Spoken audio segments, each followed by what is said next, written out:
Dr. Howard C. Estep, president of World Prophetic Ministry Incorporated, continues his Bible study lecture series, 20 Lessons in the Old Testament Book of Joshua. We joined the Friday night Bible study in the King is Coming Auditorium at Colton, California, as Dr. Estep gives the third lesson in this series from Joshua chapter 4. Turn in your Bibles to the book of Joshua, chapter 4. Our lesson will take us through chapter 5, verse 8. We have a lesson outlined for you.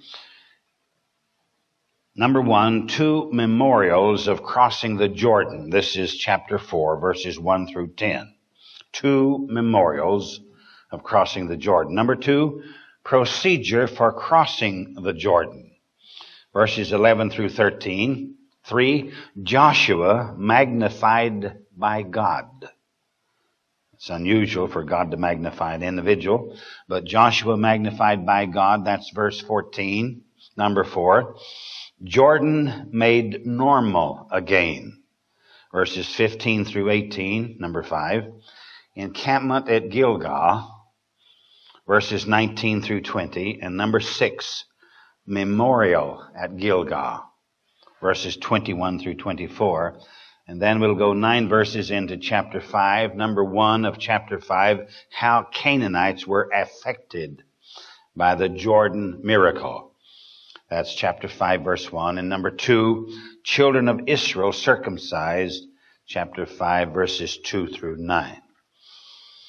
Now we go to the beginning of our lesson, chapter 4, 2 memorials of crossing the Jordan, verses 1 through 10, verse 1. And it came to pass, when all the people were clean passed over Jordan, that the Lord spake unto Joshua, saying, this phrase here, when all the people were clean passed over Jordan, this is after the people had fully crossed the Jordan. The Lord commanded a memorial to be erected of such a great miracle.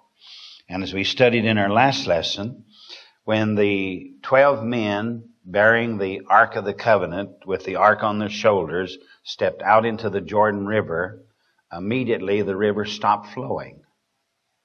And God actually built a dam out of water. God just stopped the water, just like a wall of water. It stopped.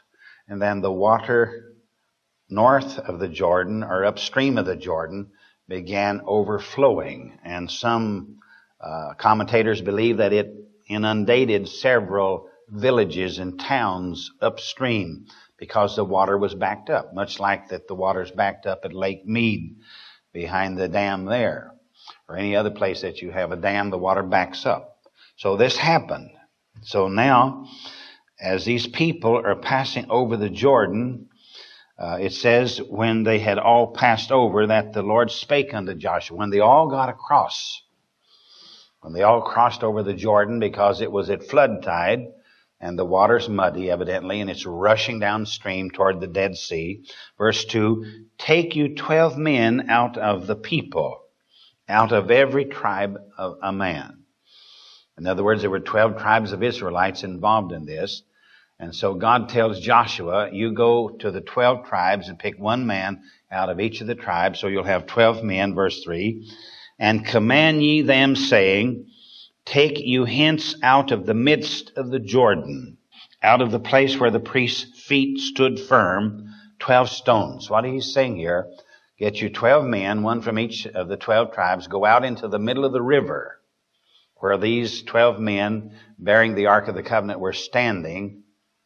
And they must have stood there all day, because they went out halfway across and stopped and stood with the Ark of the Covenant on their shoulders while the people passed over. And there's something like 2 million people who had to pass over. So they're standing there.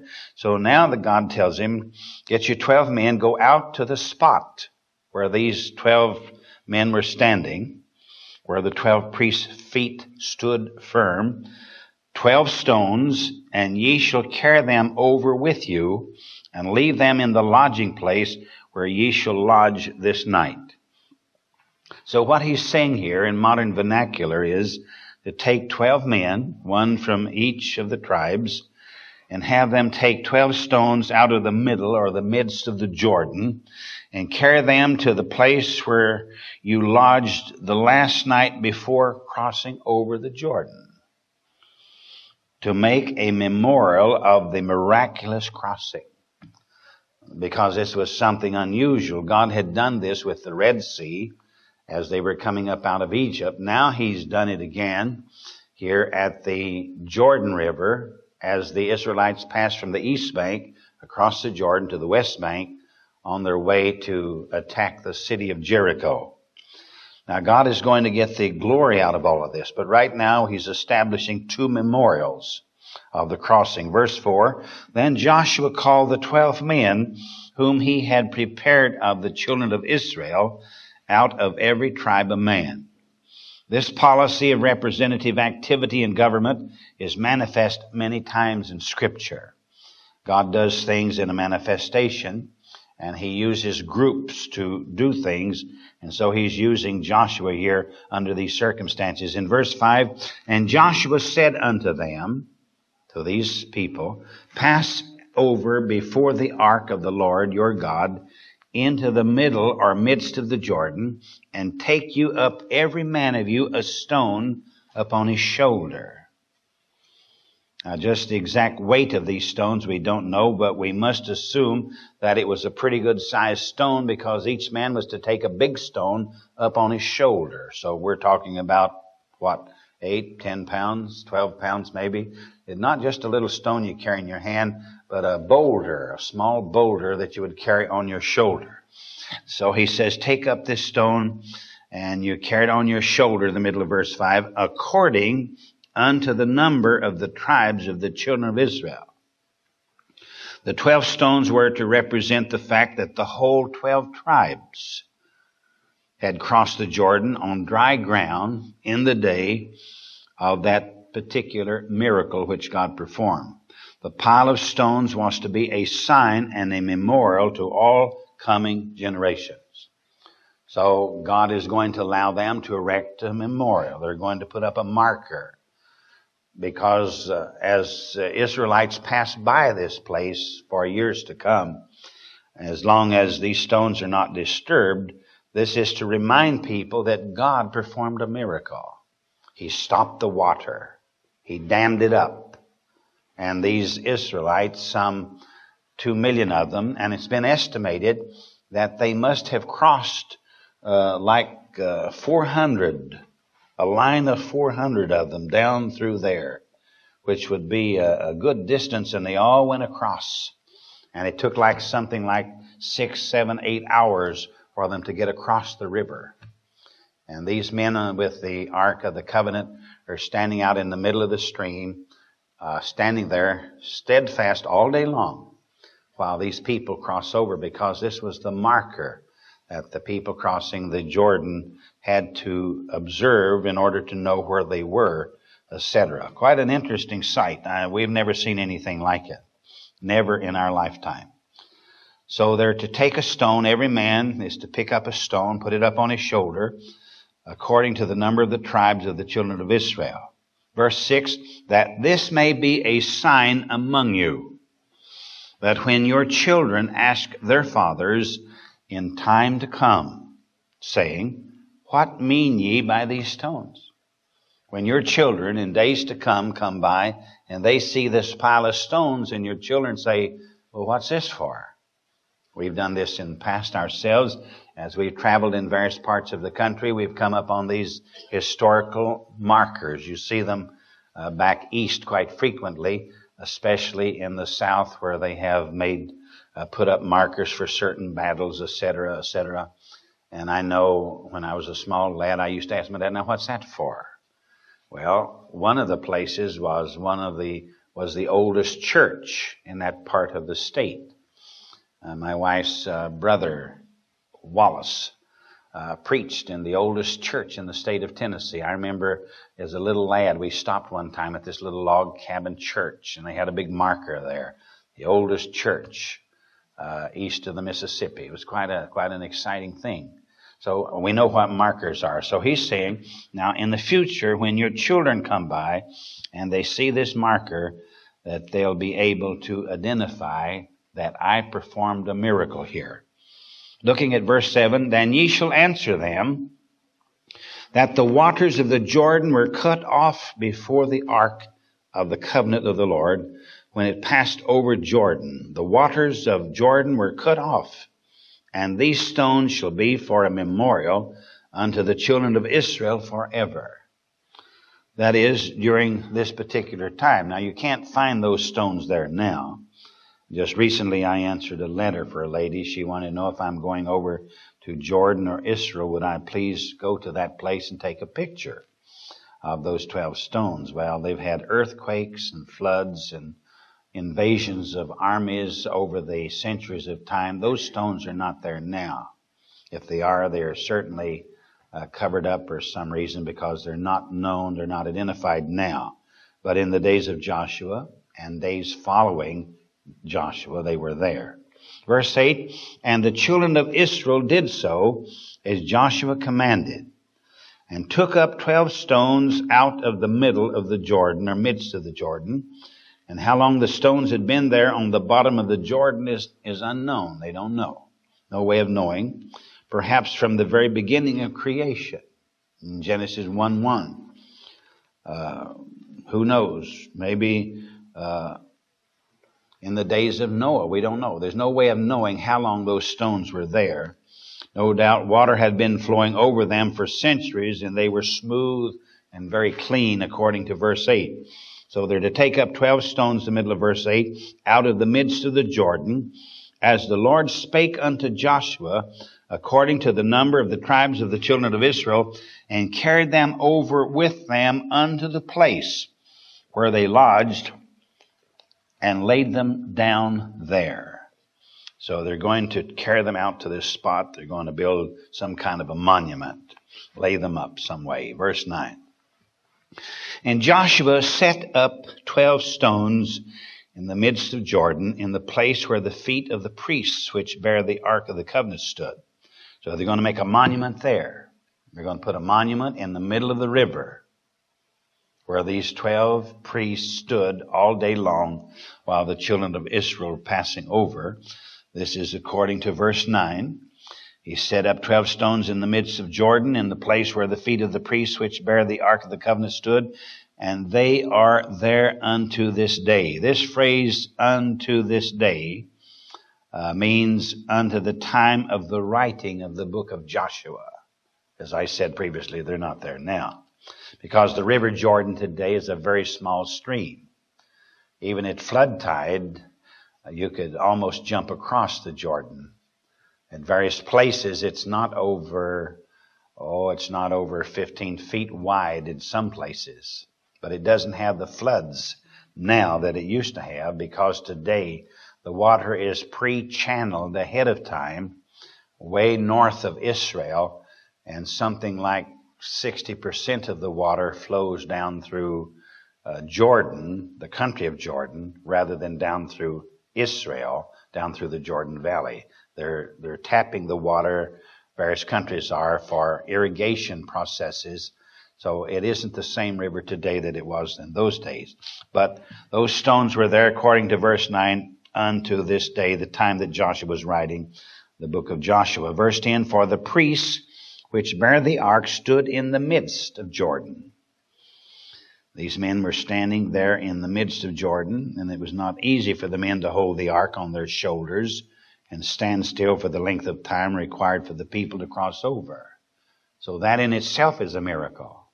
For 12 men to stand out in the middle of a river that is rushing with water. It wasn't when they were standing there, but it was when they waded out. Once they started out, they got their feet wet, and God stopped the water. And they stood out there on dry ground all day long while these Israelites are crossing over. Verse 10, for the priests which bear the ark stood in the midst of Jordan until everything was finished, that the Lord commanded Joshua to speak unto the people. A nice little lesson right there in that phrase. Those 12 men were dedicated. They were committed. Those 12 men were there to obey their commander, Joshua, completely without any argument. I don't think they sent back any message or yelled back to the bank that we're tired. Can you send over a relief? We haven't had our morning break. We haven't had any time for lunch. Those men just stood right there while this great throng of 2 million Israelites are crossing over until everything was finished that the Lord commanded Joshua to speak unto the people according to all that Moses commanded Joshua. And the people hasted and passed over. Now this phrase, and the people hasted and passed over, this suggests that it would take a whole day to pass over. A whole day would be required to do this. So they hasted to get the passage completed during the daylight hours in order to be ready to camp at night, according to verse 9. So they rushed over as fast as they could go. And they had to have this thing organized.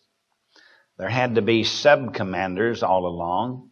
There had to be men in charge of the various tribes. Joshua was in charge of the whole operation. And there he is with 2 million people crossing a stream of water. And this had to be done in the daylight hour. It couldn't be done at night because they wanted to set up camp at night and rest, cook food, refresh themselves, get some sleep, because they're going to soon send a contingent of them over into the Canaanite country to capture the city of Jericho. Biggest operation of its kind that we've ever had anything about in the Bible. Fantastic piece of operation. So there we have 2 memorials of crossing the Jordan. They set up stones in the middle of the river, and they set up stones where they had camped to make it 2 memorials for the crossing of the Jordan. Now the procedure for crossing the Jordan is in verses 11 through 13, the procedure. How are they going to do this? As I said, it was quite an operation. Verse 11, and it came to pass when all the people were clean passed over, when the operation had finished, that the ark of the Lord passed over, and the priests in the presence of the people. The priests were the first to start the crossing of the Jordan. They were some 2,000 cubits, which is about a fourth of a mile out in the water. So they were ahead of the people, about a 4/5 of a mile ahead of the people. And they were there until they were in the center of the river. In the center of the riverbed, where they stood still while all the people passed over by them. And they were then commanded to pass over to the other side so that the waters could flow again. So you have a miracle in reverse here. The first miracle was that when the priest stepped in the water stopped. Oh, it kept coming downstream, but the wall of water kept getting higher. It's the only account I know of in the Bible that God made a dam out of water. Normally we make them out of an earth-filled dam or a concrete and steel dam, but God used water to make a dam. Now He's going to do the thing in reverse. As soon as all the people get over, according to verse 11, and the priests get over, then God is going to reverse this miracle. Verse 12, and the children of Reuben and the children of Gad and half the tribe of Manasseh passed over armed before the children of Israel as Moses spake unto them. About 40,000 prepared for war. Out of this 2 million population that's on its way up from Egypt, wandering 40 years in the desert, 40,000 soldiers. These men have shields and bucklers and spears and arrows and bows, all kinds of implements of war that they had in those days. 40,000 prepared for war passed over before the Lord unto battle to the plains of Jericho. These men are going over to take the city of Jericho, 40,000 of them. Now on the other bank, on the west bank, near the city of Jericho, are the Canaanites. And the Canaanites have heard by word of mouth what happened down in Egypt when the same type of miracle was performed when the Egyptians were chasing the Israelites the Jews, God dried up the Red Sea, let them pass over. Then the waters came again and drowned all the horses and the soldiers of the Egyptian army, etc. They had heard that. Now they're just nervous and upset and tingling and hypertension, etc., etc., because they don't know what's going to happen. They have heard that something like this happened to the Jews previously, and they got it on good authority. Now they're going to hear about this river doing this, and this is going to scare the daylights out of them, because they will have to acknowledge the Canaanites, who are a pagan people. There were some 7 different types of people that were engaged in this conflict, but these Canaanites are going to have to admit that the supreme God up in heaven must be working in favor of this great host of Israelites who are advancing on their land, the land of Canaan. So there we have the order of crossing, or the procedure for crossing the Jordan. Now God is going to magnify Joshua. God magnified Moses. God commissioned him at the burning bush in the book of Exodus. You remember when he came to the bush and God told him to take off his shoes. I'm going to send you down into Egypt to bring my people out. And Moses said, well, when I go down and talk to my people, who am I going to tell them who sent me? He said, you just tell them that I am sent you. God blessed Moses, and God magnified Moses. And God used Moses in his long ministry, some 30 years probably, of all the marvelous things that he did. He even took him up Mount Sinai, gave him the 10 laws on 2 tables of stone, etc. You know the story of Moses. Now God's going to magnify Joshua. It's an amazing thing. If God's work is to be done, God never stops the work if the leader has to fall by the wayside. God always raises up someone else that will carry on the work, just the same as he's doing here in this case. So Moses is dead. He's been buried. God is going to magnify Joshua in verse 14. And there it says, on that day, the Lord magnified Joshua in the sight of all Israel. Now what he's going to do, he's going to give Joshua confidence. And he's going to give the people of Israel confidence that this man who is leading them, who is taking them on this miraculous journey across a swollen river to go into a foreign land, a land that they have not seen, only had spies go in and come back and tell them fabulous stories. God is going to create an atmosphere in the hearts of these 2 million Israelites that they will trust and they will believe and have confidence in Joshua. So on that day, verse 14, the Lord magnified Joshua in the sight of all Israel. And they feared him as they feared Moses all the days of his life. Now this phrase, they feared him, it took all the hardships of Moses during 40 years to get Israel to the place where they rejected their leaders as they did Joshua. Let me read that again. It took all the hardships of Moses during 40 years to get Israel to the place where they respected their leaders as they did Joshua. He did not have to endure what Moses did. Perhaps he never would have been as patient and as unselfish as Moses. So God's going to magnify. He's going to put his spirit upon Joshua. He's going to cause the people to have a love and a concern and a willingness to obey Joshua. So God is going to magnify him under those circumstances. Now God is going to make the Jordan River normal again, as we mentioned previously in verses 15 through 18. And the Lord spake unto Joshua, saying, command, and this is interesting. See, God keeps giving the orders. Just how God did this, he must have done it orally. When Joshua was sitting in his tent, or lying on his bedroll, or sitting by a stream of water, cooling his tired, aching, hurting feet in the evening. Just when God did this, we don't know. The Bible doesn't say. We're allowed to use some imagination as long as we don't distort Scripture. But God spoke to him some way, because in verse 16, and God said to him in verse 16, command. And I don't know whether you are familiar with a command and an order. Having served 4 years in the Navy, an order, when they give you an order, they leave some of your intelligence to be involved in the carrying out of the order. In other words, if they give you an order to do a certain thing, then you can use your own judgment as to how you're to do it. But if they give you a command, it's a whole different ballgame. A command, you do it exactly as they tell you. There's a difference between an order and a command.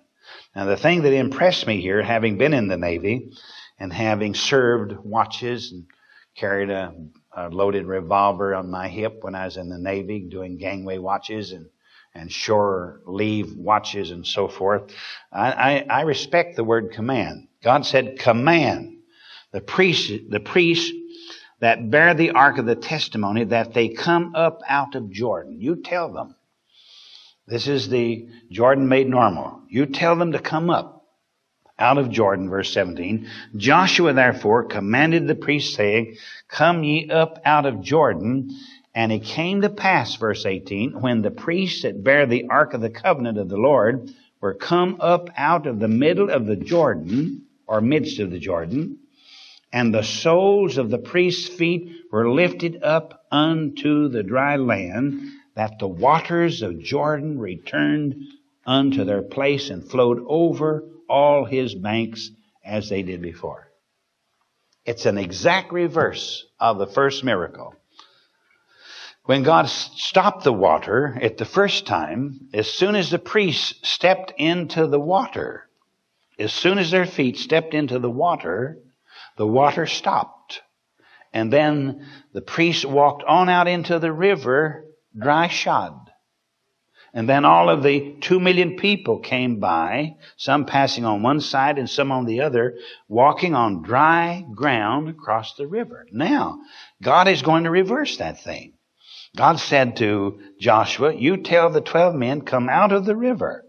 And as soon as these men got across the river, walking on the dry ground, and as soon as they stepped off of the dry ground onto the shore, immediately God started the water again. Almost a double miracle. A miracle in reverse. The power of God. If God be for you, who can be against you? Nobody.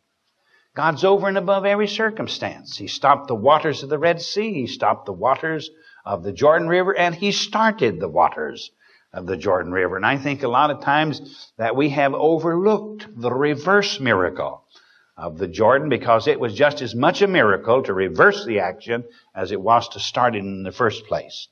So there we have the Jordan made normal again in verses 15 through 18. And the soles of the priests' feet were lifted up unto the dry land. As soon as they stepped up to the bank of the river, onto the regular dry ground, that the waters of the Jordan returned unto their place and flowed over all his banks as they did before. Things went back to normal.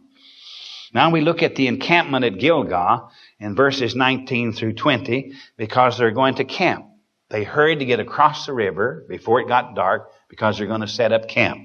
They're going to camp at a little place called Gilgal, verses 19 through 20. And the people came up out of the Jordan on the 10th day of the first month, and encamped in Gilgal in the east border of Jericho, on the eastern side of Jericho. They're on the west bank. And those 12 stones which they took out of Jordan did Joshua pitch in Gilgal. So the crossing of the Jordan was on the 10th day of the first month, 9 days after the death of Moses, which was on the first day of this month.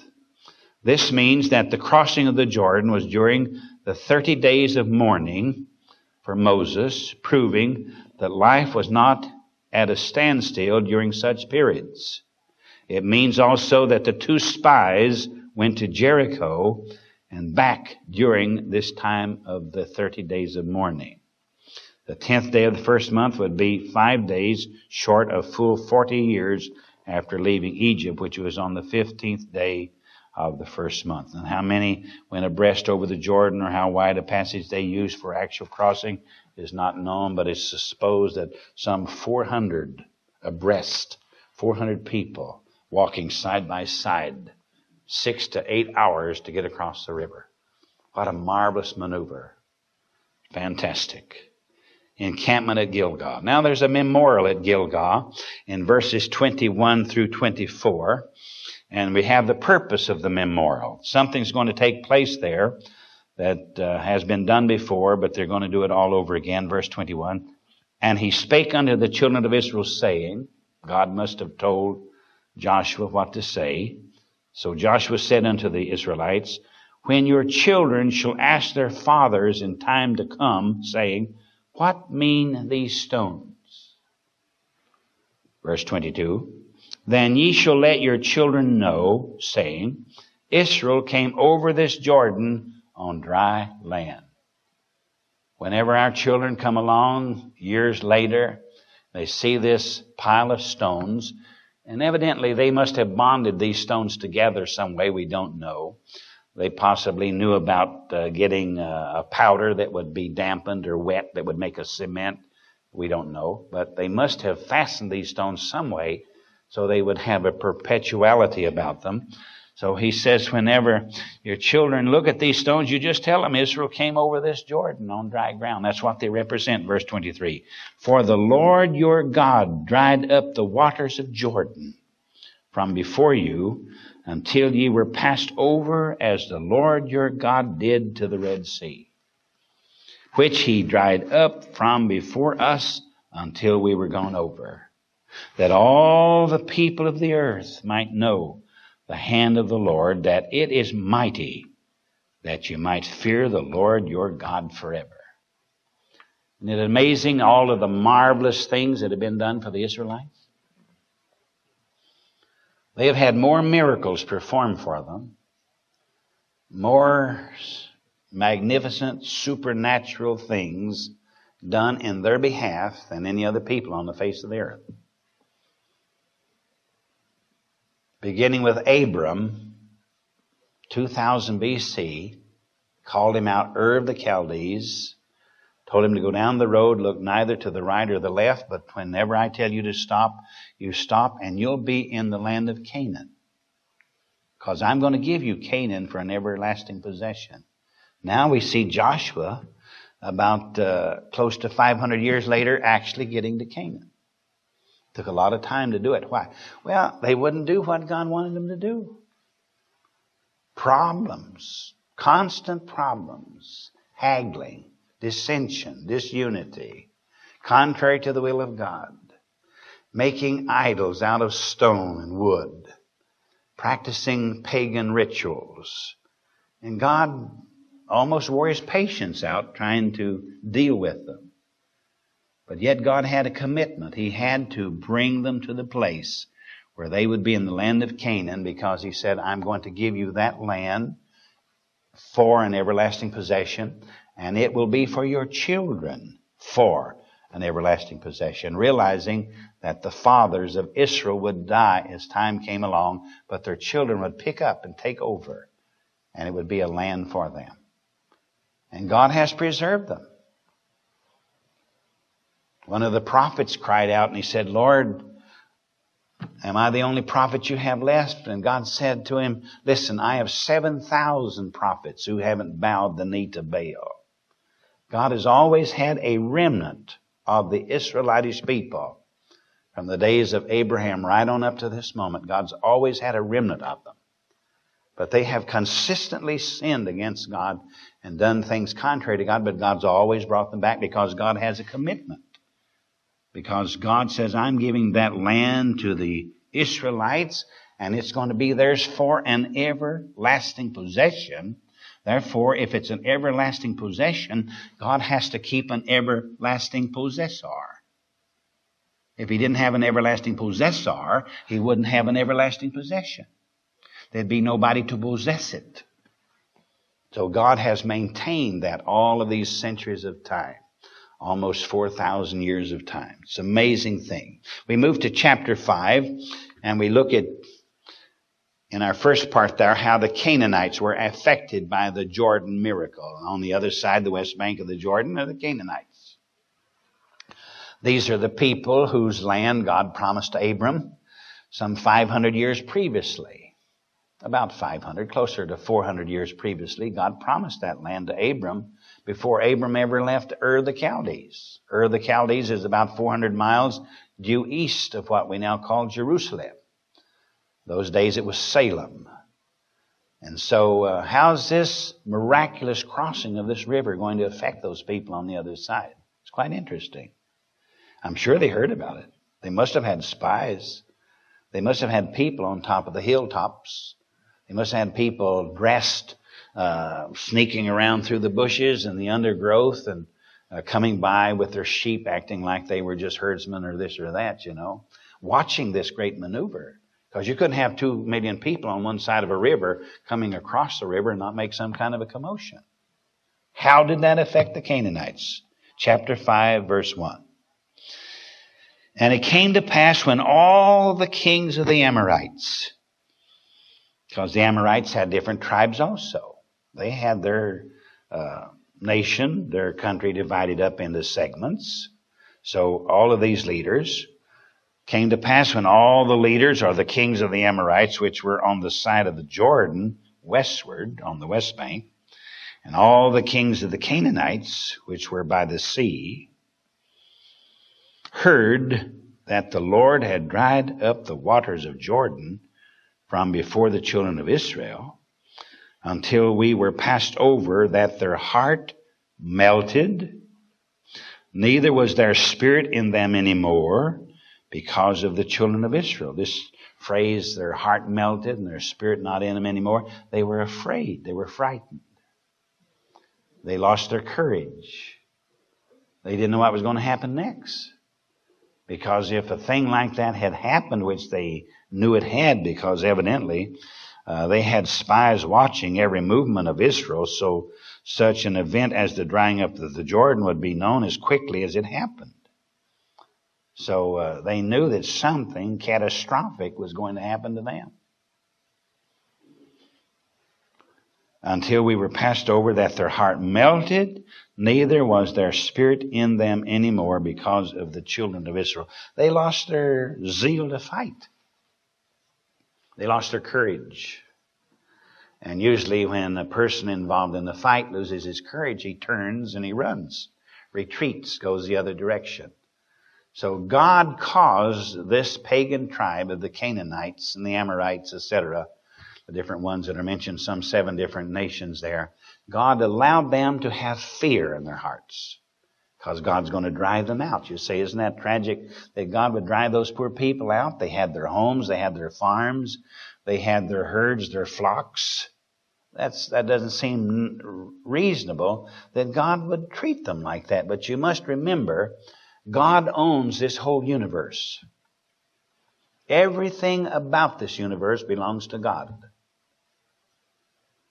And God wants us, according to the book of Ecclesiastes, God wants everybody on this earth to love Him in thought, word, and deed, and to serve Him with a full heart. Jesus said to the man who was asking Him about how could he inherit eternal life, so forth. Jesus says, you love the Lord thy God with all your heart, soul, mind, and body. Heart, soul, mind, and body. And then your neighbor is yourself.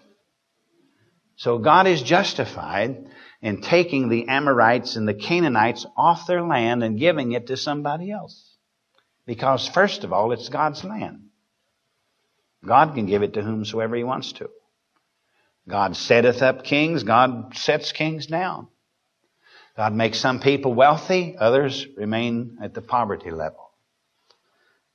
God gives some people tremendous talents that cannot be duplicated in a conservatory of music or in a college or a university.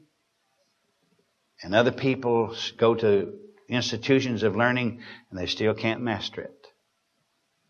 See, God dispenses talents and God does whatever He wants to do.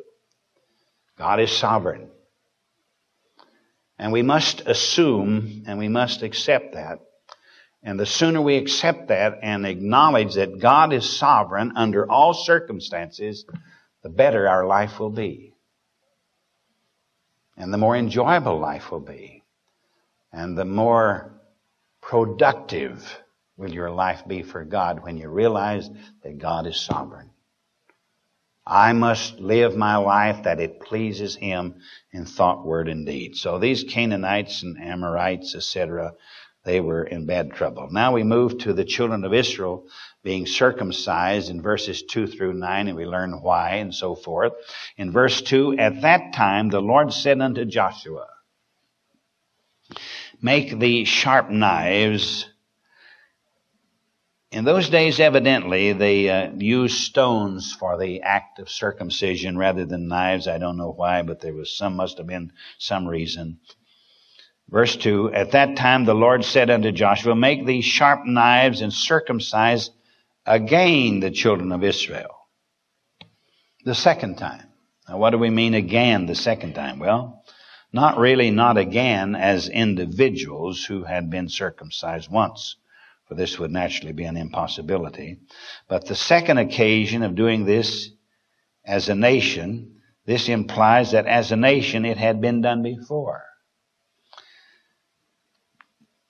Been done before as they were leaving Egypt or before they left Egypt. Israel did not circumcise the male children in the wilderness, so these were the ones that were commanded to be circumcised, were the ones who had never been circumcised.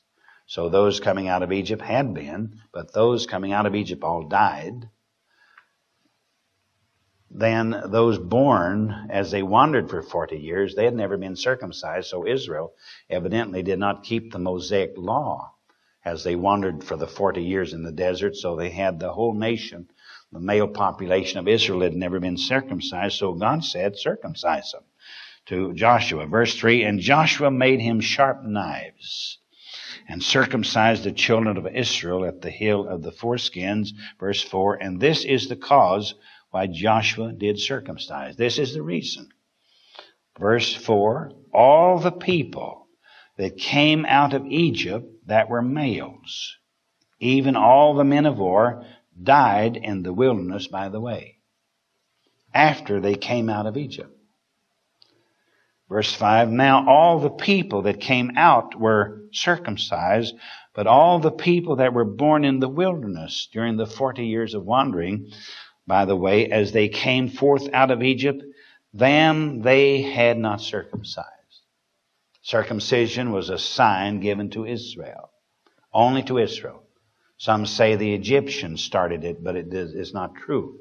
It was a sign that was given only to the Israelites. Verse 6, for the children of Israel walked 40 years in the wilderness, till all the people that were men of war, which came out of Egypt, were consumed, they died, because they obeyed not the voice of the Lord.